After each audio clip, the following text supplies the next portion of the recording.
I started teaching first grade in Brewster, and I taught there for 10 years. And then as my children got older and in more activities in District 518, I decided to come over here, and so that we were on the same schedules, and just worked out better that way. So I've been in Worthington for 22 years. Have you always taught first grade? Yes, 32 years.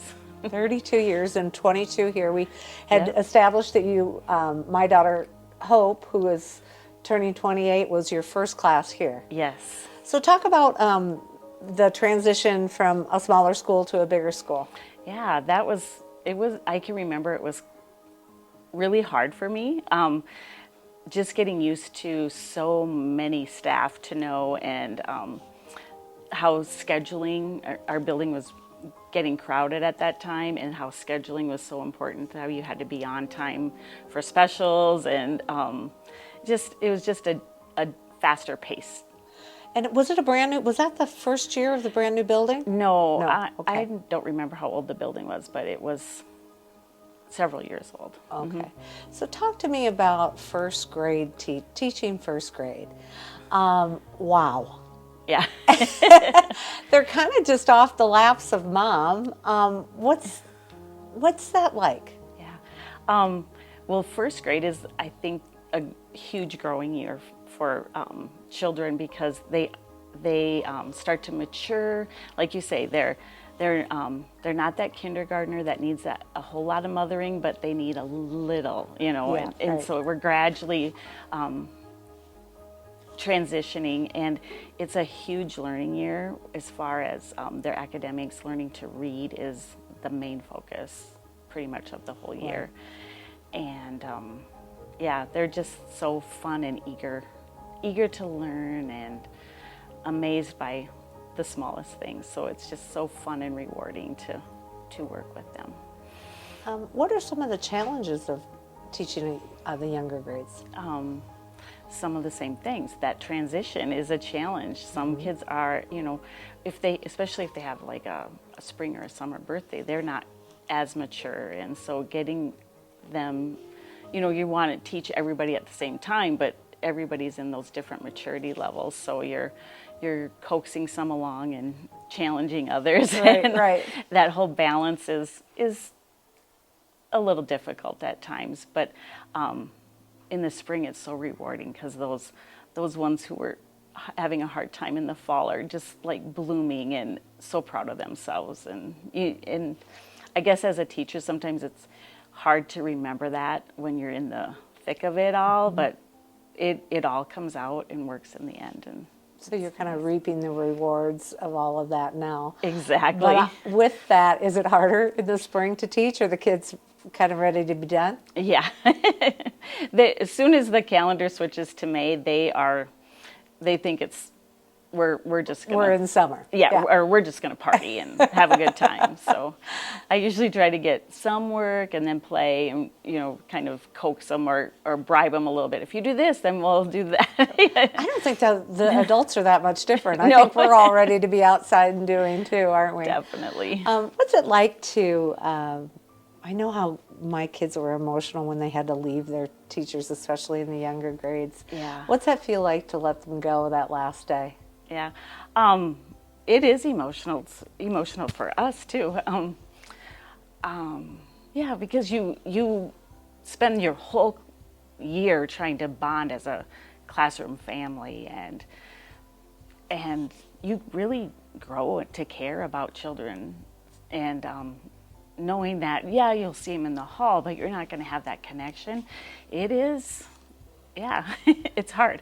And we always have the send-off where we're waving as the buses leave, and there's always a few tears that day.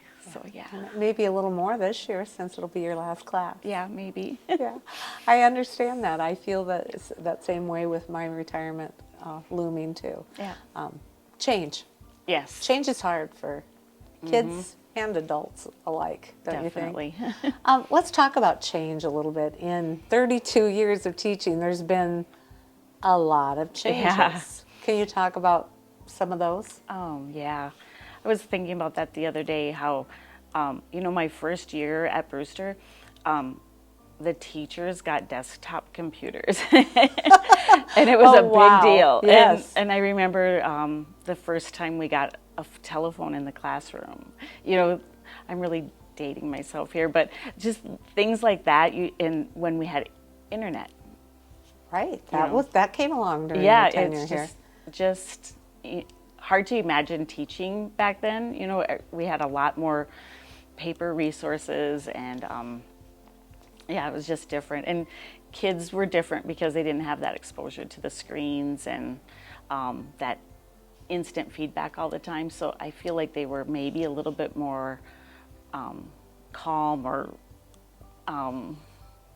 not needing so much feedback from adults because they were used to doing things slower. Right. Yeah. Yeah, so with technology, it's made things easier, probably more challenging. As far as kids, I imagine they are the same, but is there anything else that the changing demographic in our Yeah. town? What's Yeah. that? What have the challenges been there? Yeah, well, there, we've had diversity in Worthington for quite some time, but the demographics, the backgrounds of our immigrants are different, and just understanding where they've come from and what they've gone through before they land here in my classroom is huge, and that affects how you teach a child, because you have to meet those social emotional needs before you can teach them anything academic. So What about language barrier? Talk about how you've worked through that. yeah, well, that's the beauty of having first graders, is their brains take on language so much quicker than an older children. So it's challenging at first, and it's somewhat scary for the child, and I just think, oh, how brave you are to come here to my room every day. Right. And but it's amazing how quickly they do pick up language, and there's a lot of pointing and pictures to help along the way, and a friend who speaks the same language who's been here already and has some English. So there's just a lot of strategies to do to ease those beginning days, but seriously, they just love learning, and they take it on so quickly that it's not a huge challenge at this age. What will you, I imagine I know the answer to this question, what will you miss the most about teaching? I think I'm gonna miss the look on their face when they read a book for the first time on their own, and the hugs and the greetings in the morning, and their stories, their little stories they have to tell, and finding little notes and pictures on my desk from them. And yeah, just being around these young learners has just been such a blessing to me, and I'm just so glad that I was part of so many children's lives and their first steps in learning. As you transition into the next chapter, I guess, of your life, what are you most looking forward to in the future?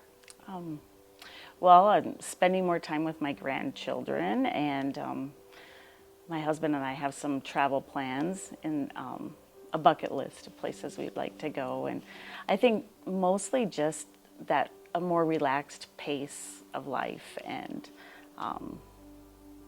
just taking it all in and enjoying what's left, Right. Yep. As you leave the teaching realm, what are you hoping for kids that are coming up through the system? What do you hope gets better for them, or what we might want to continue or maybe change a little bit? Okay.